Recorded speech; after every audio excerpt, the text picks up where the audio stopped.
So, hallo ihr Lieben und herzlich willkommen zu einem weiteren Hashtag Real Talk heute mit dem großen Thema, warum eure Projekte beim Deployment versagen.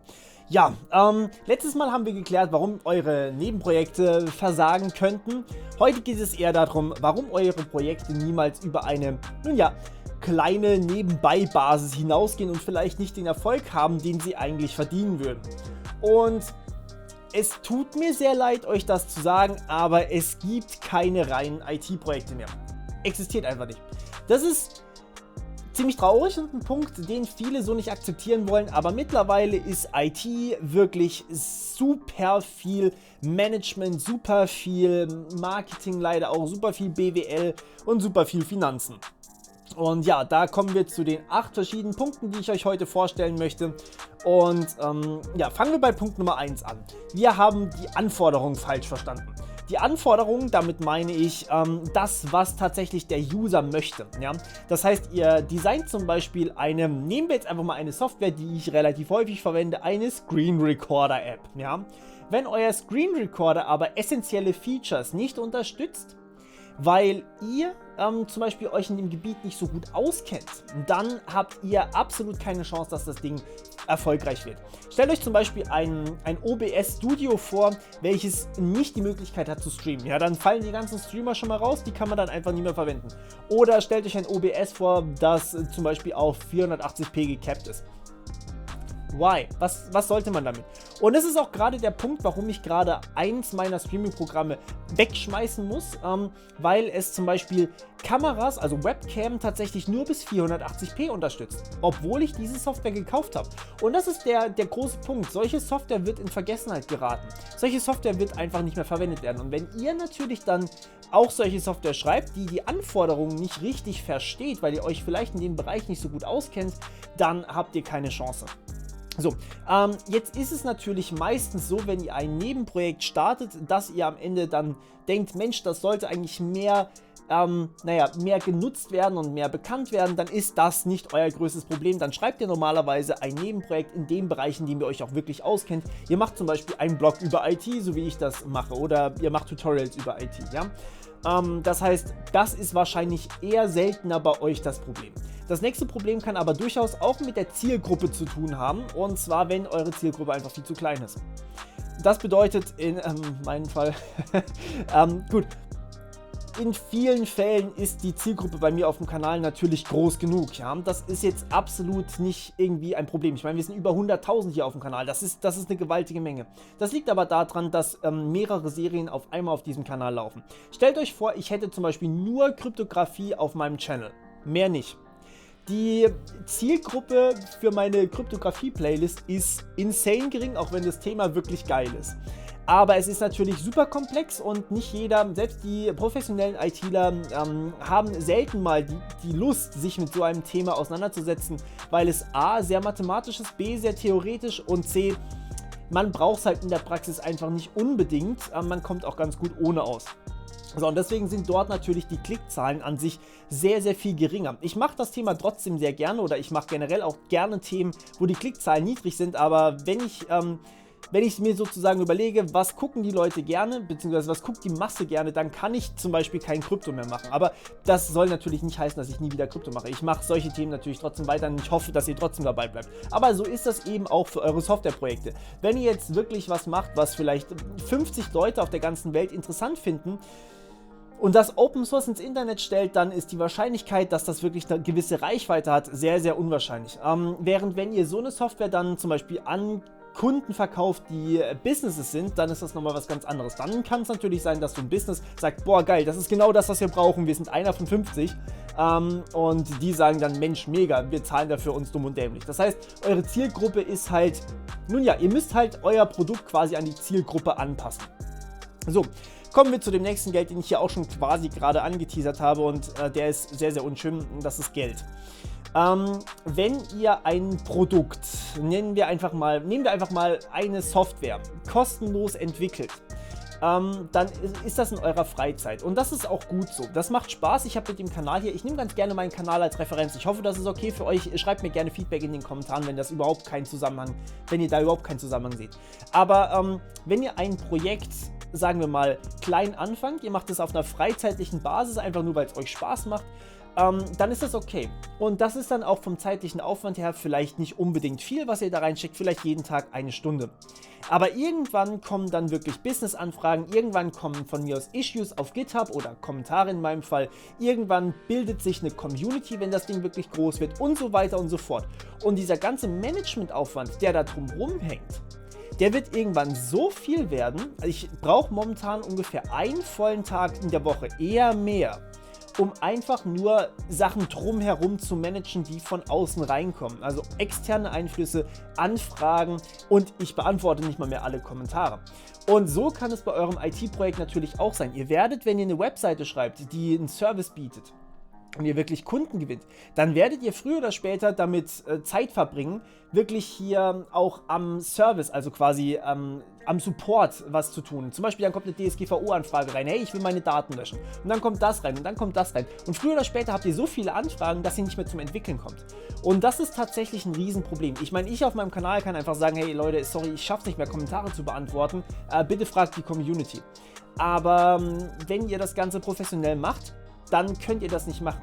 Sprich, wenn ihr eine Website gratis anbietet, dann könnt ihr nicht einfach sagen, hey, ich beantworte keine Anfragen, weil ihr seid rechtlich quasi dazu verpflichtet, teilweise zumindest.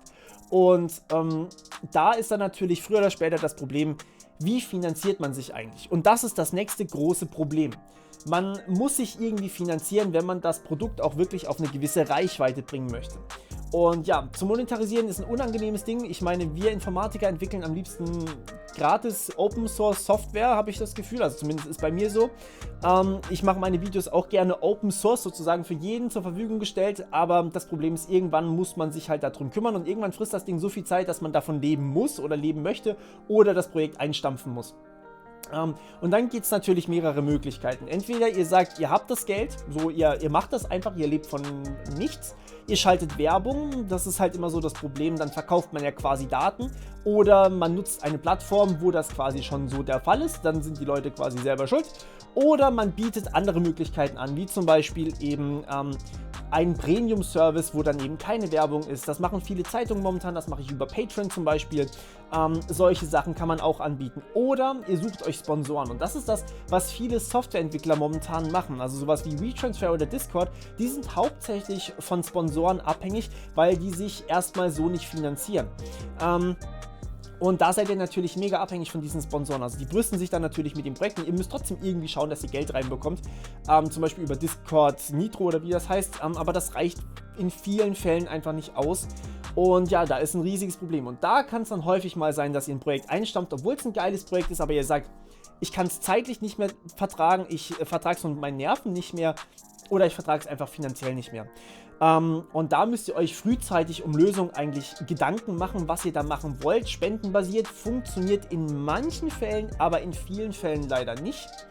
Und ja, das ist ein riesiger Punkt. Und direkt damit zu tun, also auch mit dem finanziellen, aber eher mit dem ausgebenden Teil, ja, hat eine andere Seite zu tun, und zwar Marketing. Wir haben aktuell sehr, sehr, sehr viele Produkte. Ihr merkt es auf YouTube, ja, ich bringe jetzt mal wieder meinen Kanal als Beispiel. Wir haben sehr, sehr viele Videos und in meinem Bereich bin ich natürlich in einer mega Nische. Die gibt es so an sich sehr selten oder kaum oder gar nicht, je nachdem, welche Videos man sich anguckt. Und dementsprechend hat man natürlich dann auch die Möglichkeit, dort groß zu werden. Das Problem ist natürlich, in der Nische hat man natürlich auch weniger Leute, die sowas angucken. So, und ja, das ist natürlich auch so das Problem. Wenn man jetzt Marketing macht, dann kostet das extrem viel, aber es ist was Gutes.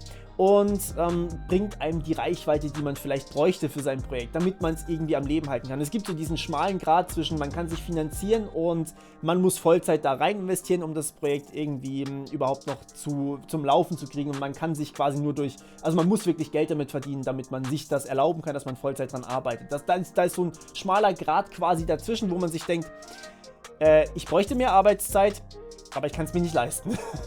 Und genau, an dem Punkt hängen dann auch wieder viele, dass sie sagen, okay, Marketing ist ein Problem und da muss man sich dann auch mal kurzfristig vielleicht Sponsoren suchen, die sagen, yo, ich butter da jetzt Geld rein, ich mache dein Marketing, danach will ich das Geld halt irgendwann wieder zurück, aber ist egal wann sozusagen.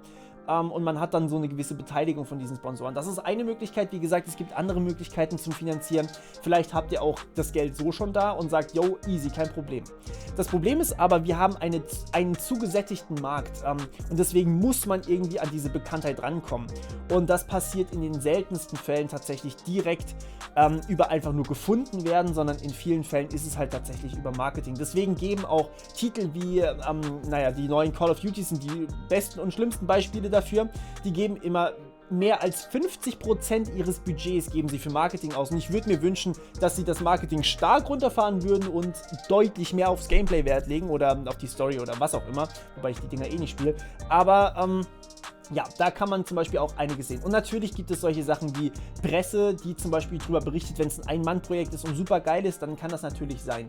Und es gibt natürlich auch viele Gitter-Projekte, die die Aufmerksamkeit haben, die sie verdienen und trotzdem Open Source sind. Aber es ist nicht mehr einfach heutzutage. So. Und ja, die letzten 2 Punkte, die ich mir hier aufgeschrieben habe, haben eher was damit zu tun, wie ihr das ganze Projekt aufbaut, ja, also quasi mit der Entwicklung davon. Und zwar einmal die Usability und einmal, wenn ihr veraltete Technik verwendet. Zur Usability. Stellt euch bitte mal ein Game vor, das 1999, also vor 2000 rausgekommen ist, okay? Ich erinnere mich da sehr, sehr gerne an Gothic. Gothic war ein Computerspiel, was von deutschen Entwicklern entwickelt wurde. Piranha Bytes, wem es was sagt, super cool. Und Gothic 1, 2 und 2 Erweiterungen hatten einfach die furchtbarste Steuerung, die man sich so vorstellen konnte. Wenn man irgendwas aufgenommen hat, dann hat man mit Steuerung, Pfeiltaste nach oben eine Aktion durchgeführt. Heutzutage wäre das einfach eine Maustaste oder E drücken oder von mir aus auch E gedrückt halten. Ja? Aber damals war das wirklich Steuerung hoch. Oder Steuerung runter oder Steuerung links oder Steuerung rechts oder so. Das war einfach, das ist die Usability, ja. Ihr habt einfach keine intuitive Steuerung für eure Benutzeroberfläche. Und klar, das mag in vielen Fällen kein Problem sein. Die ganzen Hacking-Tools oder sowas, die haben jetzt nicht gerade eine intuitive Benutzeroberfläche, ja, das ist einfach eine Kommandozeilen-App. Aber wenn ihr eine Grafik oder eine GUI erstellt, dann solltet ihr darauf achten, dass es möglichst intuitiv ist. Und da gibt es wirklich so viele Studien darüber, die kann ich jetzt hier nicht alle einsammeln.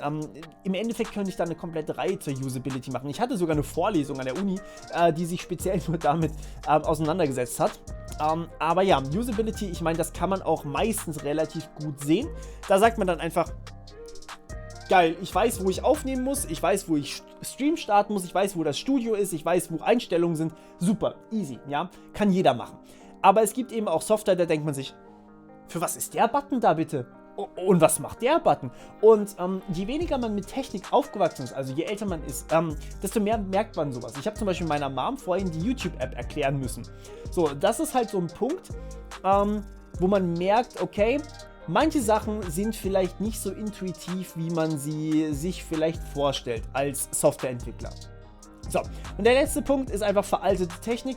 Da gibt es Ausnahmen auch wieder, es kommt natürlich stark auf euren Use Case drauf an. Aber heutzutage sind die großen Massen nicht mehr am Desktop-PC. Und das merke ich immer wieder, wenn ich meine Videos angucke. Also, wenn ich die Analytics zu meinen Videos angucke. Die meisten Leute, vor allem beim Vlog-Kanal, aber auch bei diesem Kanal, schauen sich die Videos tatsächlich auf dem Fernsehen oder auf dem Handy an oder auf dem Tablet vielleicht noch. Aber die meisten Leute schauen sich das Video auf dem Handy an.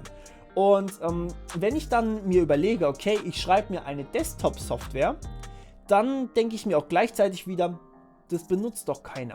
Also natürlich, es gibt Ausnahmen. Sowas wie zum Beispiel Streaming-Software, ja, die ich vorhin als Beispiel genommen habe, die wird weiterhin als Desktop-PC oder als Desktop-App laufen, weil ihr natürlich daran interessiert seid, zu streamen, was ihr auf dem PC seht. Also Gamer zum Beispiel, ja. Aber sowas wie zum Beispiel Instagram würde man nicht als Desktop-App modellieren sozusagen. Das heißt, man müsste sich erst was runterladen, das dann installieren und dann hat man Instagram auf seinem Rechner. Das war so 2000er, ja. Das macht man heutzutage nicht mehr. Heutzutage schreibt man sich vielleicht eine App, da wird das noch genutzt und dann schreibt man sich eine Webseite und wenn die beiden Sachen stimmen, dann funktioniert das Ganze. Aber eine Desktop-App schreibt man eigentlich in den seltensten Fällen. Wie gesagt, es gibt Ausnahmen davon. Aber ihr müsst immer überlegen, was ist für euren Use Case eigentlich sinnvoll zu schreiben als Oberfläche und was ist eher unsinnig zu schreiben. Also wenn ich jetzt zum Beispiel eine Senioren-App schreiben würde, die aber nur über Kommandozeile verfügbar ist, dann ist das auch so ein Punkt, nee, einfach nein. Da ist schon eine App schwierig, ja. Da müsste man dann vielleicht eine Desktop-App schreiben, die riesige Icons hat. Sowas zum Beispiel könnte man da machen. Oder eben auch eine App, je nachdem für welche Altersklasse. Und dementsprechend, ja, das sind so meine Tipps an euch, wenn ihr eure Projekte von der Fertigstellung bis übers Deployment hinkriegen wollt und vielleicht Punkte, an die ihr nicht unbedingt gedacht habt, die aber dazu führen können, dass euer Projekt scheitert. So, wieder mal sehr ungewöhnlich heute gewesen. Ich hoffe, es hat euch gefallen und ihr habt meine Inspiration soweit mitnehmen können. Gebt mir wie immer bitte Feedback, und wenn ihr einen Daumen nach unten gebt, dann schreibt mir wieso. Wenn ihr mir einen Daumen nach oben gebt, schreibt mir am besten auch direkt wieso, und schreibt mir auch ganz gerne eure Meinung oder was ich vielleicht zu dem Thema noch vergessen habe. Abonnieren nicht vergessen, Glocke drücken, und wir hören uns wieder beim nächsten Mal. Bis dann, ciao.